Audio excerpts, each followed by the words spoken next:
Et salut à tous, on se retrouve aujourd'hui pour les résultats de NXT du 26 juillet 2022.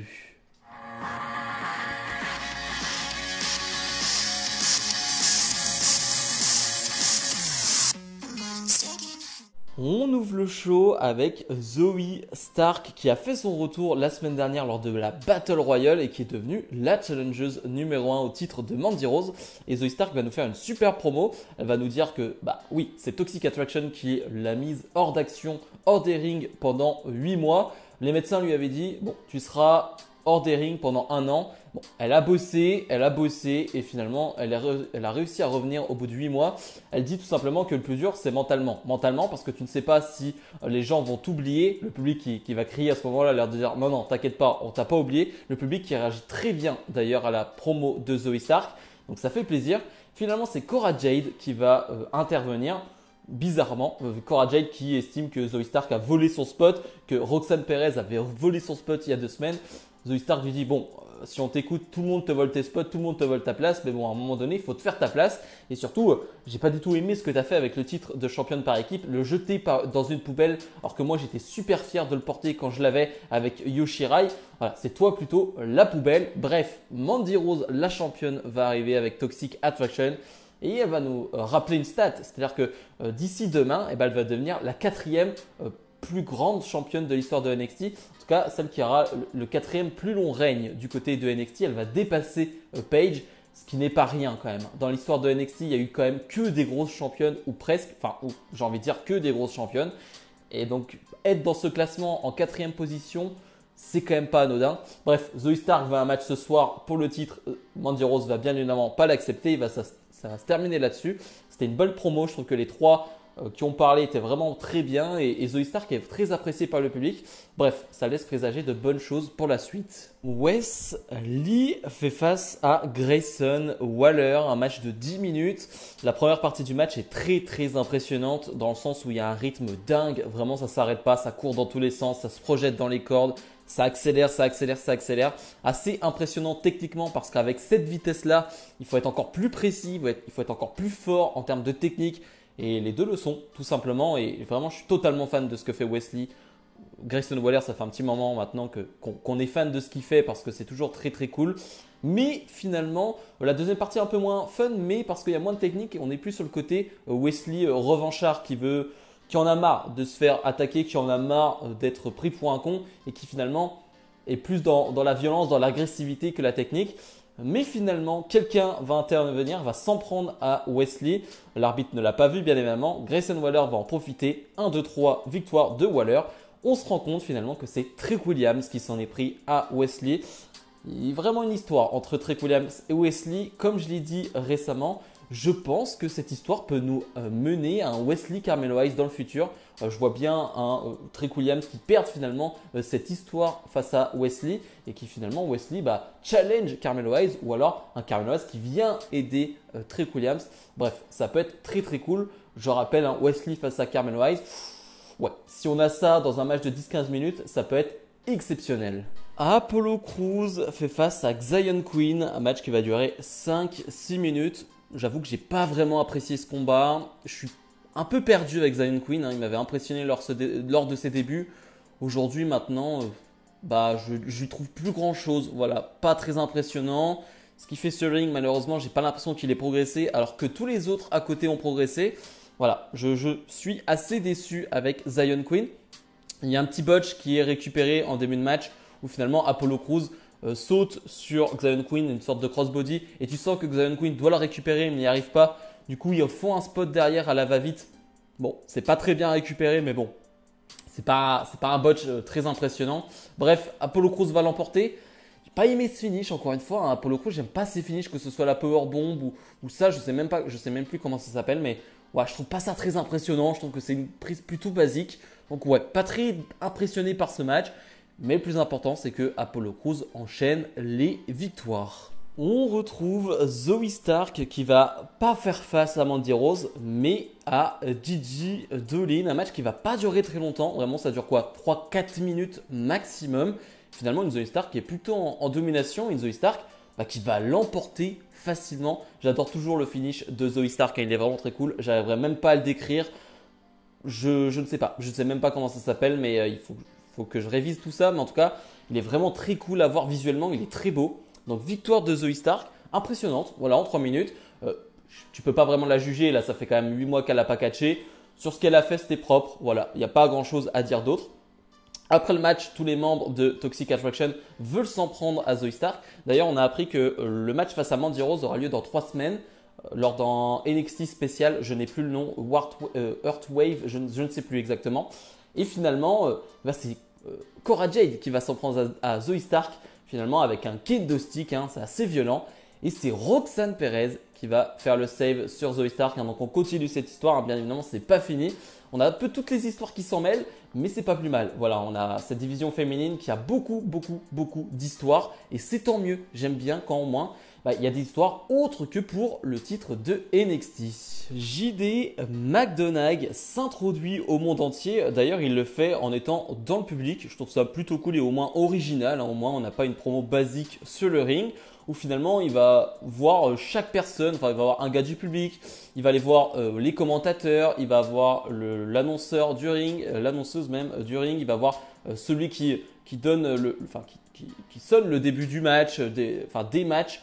Bref, il va essayer de s'introduire à tout le monde et surtout, JD McDonagh qui est médecin, on a l'impression, parce que finalement, à chaque fois qu'il va voir quelqu'un, il va donner une anecdote de médecine ou en tout cas, il va parler de la santé de ce personnage. Il va parler à Wade Barrett, il va parler à Vic Joseph, l'autre commentateur. Ok, de toute façon, on avait déjà vu ça la semaine dernière lorsqu'il avait parlé avec ce mannequin derrière lui de la blessure de Bron Breakker. Donc, on va aller sur un truc pas médecin, mais disons très technique où finalement il va être en mode si je te touche ça, si je frappe à cet endroit-là, je sais que je vais te faire mal. Pourquoi pas? Ça fait le gars très technique, très précis dans ce qu'il fait. Finalement, Bron Breakker va arriver. Bon, on sait que leur match aura lieu dans 3 semaines lors du mini PLE de NXT. Et la semaine prochaine, il y aura une signature de contrat. Finalement, JD McDonagh va vouloir mettre un coup de boule à Bron Breakker, mais Bron Breakker va direct répondre avec un autre coup de boule. Et finalement, ce choix assez bizarre. Enfin, le plan va se terminer avec un JD McDonagh qui est au sol et qui sourit, qui est presque heureux de ce qu'a fait Bron Breakker. Je trouve ça pas mal. Voilà, je trouve que c'était. Au moins ça changeait, c'était original. On va voir où ça va mener ce JD McDonagh parce que je sais que c'est un excellent catcheur, mais à voir dans cette promo et dans cette gimmick là ce que ça peut donner. André Chase fait face à Giovanni Vinci. Pour être honnête, je m'attendais à un match court parce que les matchs de André Chase sont plutôt courts, sont sympas mais courts. Et là non, on a un match d'une dizaine de minutes qui est excellent, vraiment tellement excellent qu'on va avoir des This is awesome de la part du public de NXT. Alors le public de NXT qui est totalement acquis à la cause de André Chase, mais ça depuis des mois maintenant, à tel point que André Chase n'est presque plus un catcheur, mais c'est juste une gimmick entre guillemets dans le sens où finalement peu importe s'il gagne ou il perd, le public sera toujours derrière lui pour sa gimmick, pour ce qu'il fait, pour ce qu'il est. Et ça c'est quand même très important dans ce nouveau NXT. Mais ouais, on a un super match. On a un vrai bon match de catch. Je pense que c'est le meilleur match d'André Chase à NXT. Bon, j'ai une très mauvaise mémoire, donc si vous en avez un, dites-le moi. Et j'avoue que même si vous me le dites, j'avoue que peut-être et sûrement je m'en souviendrai pas. Mais je pense que c'était un des meilleurs matchs d'André Chase à NXT face à un super adversaire. Oui, voilà, Giovanni Vinci, c'est impressionnant, c'est impressionnant. Il va nous refaire son spot de la souplex contrée où finalement il arrive à porter André Chase en plein vol et à porter une souplex. C'est toujours aussi impressionnant. Vraiment, c'est très très beau. On croit presque à la victoire d'André Chase à un moment donné. Ça fait un 2,99, mais Vinci arrive à se relever. Et finalement, Giovanni Vinci va réussir à l'emporter.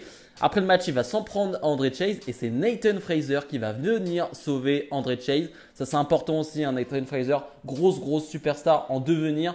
S'il peut se mettre dans ce truc de la Chase U University, ça peut être pas mal, je pense, pour lui, parce que au moins il aura il aura le soutien des fans et surtout il sera dans un clan, il sera dans quelque chose. Voilà, il aura une gimmick, il aura quelque chose. Donc ça, je pense que ça peut être très bien pour lui. Indy Hartwell fait face à Ariana Grace. Décidément, NXT 2.0 est vraiment un show de femmes, vraiment. Et j'aime beaucoup qu'on mette en avant toutes ces femmes parce qu'il y a beaucoup de femmes très talentueuses à NXT et ça fait plaisir de les voir en action tout simplement et de voir que ce roster est énorme. Pour le coup, Ariana Grace, j'ai un peu plus de mal pour le moment. Bien évidemment, elle n'a pas fait beaucoup de choses, elle n'a pas fait beaucoup de matchs. Pour le moment, je suis pas très convaincu à chaque fois qu'elle est là. Je trouve que l'ambiance retombe, je trouve que le rythme retombe. Là, le public était méga chaud après le match de André Chase. Bah, l'ambiance va vite retomber parce qu'on s'ennuie un peu dans ce match. Hein, ça dure quelques minutes, mais c'est assez long pour qu'on s'ennuie. Voilà, pas grand chose à retenir. On retiendra la victoire de Indy Hartwell et je pense que c'est à peu près tout. Encore une fois, pas d'avis définitif sur Ariana Grace parce que c'est que le début. On a vu des débuts qui n'étaient pas terribles et finalement des superstars qui ont vraiment éclos ensuite. Donc on va attendre bien sûr. Le main event, la famille D'Angelo fait face à Diamond Mine. Donc on a vraiment une guerre de clans et ce n'est que le début, on a l'impression. Et donc, que retenir de ce match? On a 10 minutes de match qui est vraiment bon, c'est un bon match. Je vais retenir quelques trucs. Déjà encore la prestation de Damon Kemp, décidément, il fait que des bonnes prestations depuis qu'il est là et il m'impressionne vraiment. Je trouve qu'il prend de plus en plus de place sur le ring, c'est-à-dire qu'il est de plus en plus à l'aise, il est de plus en plus important sur le ring pour son équipe, pour son clan et j'aime beaucoup, j'aime ça parce que vraiment ce qu'il fait c'est très bon. Et la prestation, le hot tag, mais qui est très court en plus, de Julius Creed, impressionnant, impressionnant. Il a fait le spot de Pat McAfee, hein. Je ne sais pas si vous vous rappelez le spot de Pat McAfee. Je l'appelle comme ça parce qu'il l'a fait 2 fois contre Cole et Terry, où finalement Pat McAfee saute directement sur le coin du ring pour rattraper une superstar et lui porter une suplex. Il va faire ce spot-là, il va enchaîner derrière avec une German. Enfin bref, il est impressionnant, Julius Creed. Pardon. De toute façon, tous les membres de Diamond Man sont impressionnants physiquement. Finalement, on a un enchaînement de prises entre tout le monde à la fin. Voilà, c'est chacun fait son finish. Sauf que là, c'est pas vraiment le finish, mais voilà, c'est des prises importantes, des grosses prises et c'est cool. Vraiment, ça s'enchaîne bien. Il n'y a pas de problème de timing. Non, non, tout s'enchaîne bien. Et finalement, encore une mésentente dans Diamond Man. Hein. Encore une fois, possiblement de la faute de Roderick Strong qui va frapper Julius Creed. Tony D'Angelo va en profiter. 1, 2, 3, victoire de Tony D'Angelo et de sa famille. Donc, ils font le tomber sur l'un des champions par équipe. Encore une fois, ça ne me gêne pas parce que là, c'est de la faute de Roderick Strong. Clairement, c'est lui qui l'a attaqué sans le vouloir, mais il l'a fait quand même. Donc voilà. Ok, c'est un champion qui prend le tombé, mais de cette manière-là, c'est pas dérangeant. Ça va continuer cette histoire de Roderick Strong qui pose des problèmes à Diamond Man. Ça continue et ça devient très très très intriguant. Bilan de ce NXT, je l'ai une nouvelle fois trouvé très bon. Alors, j'ai 2-3 petites choses à dire. Il y a eu un segment backstage très important avec Alundra Blaze, hein, donc vraiment Hall of Famer WWE, grosse légende WWE, avec donc Roxanne Perez qui finalement va redonner son titre de championne par équipe parce que Cora Jade l'a jeté, donc ils vont ressortir le titre de la poubelle. Et Alundra Blaze annonce que la semaine prochaine, on aura un match avec 4 équipes pour déterminer les nouvelles championnes. Alors je crois qu'on a Toxic Attraction, je crois qu'on a Valentina Feroz et son acolyte, on a Katana Chance et Kaden Carter et on a je ne sais plus qui. Ah oui, on a Ivy Nile avec Tatum si je ne me trompe pas. Bref, donc j'ai hâte de voir ça. On va avoir Von Wagner face à Solo Sikoa dans un match sans disqualification. On aura Mandy Rose face à Sarray. Ça peut être très bien. Bref, beaucoup de matchs annoncés pour la semaine prochaine. Bref, pour en venir sur ce NXT, c'était bon, c'était vraiment bon. De bons matchs, de belles promos. J'ai vraiment bien aimé la promo de Zoe Stark au tout début de show. Voilà, elle a bien été mise en avant. Bref, si je dois donner une note, on va être sur un bon 7,5 sur 10. Bref, comme d'habitude, n'hésitez pas à mettre le petit pouce bleu, à vous abonner. Nous, on se retrouve dès demain pour mes pronos de SummerSlam 2022. Salut, salut!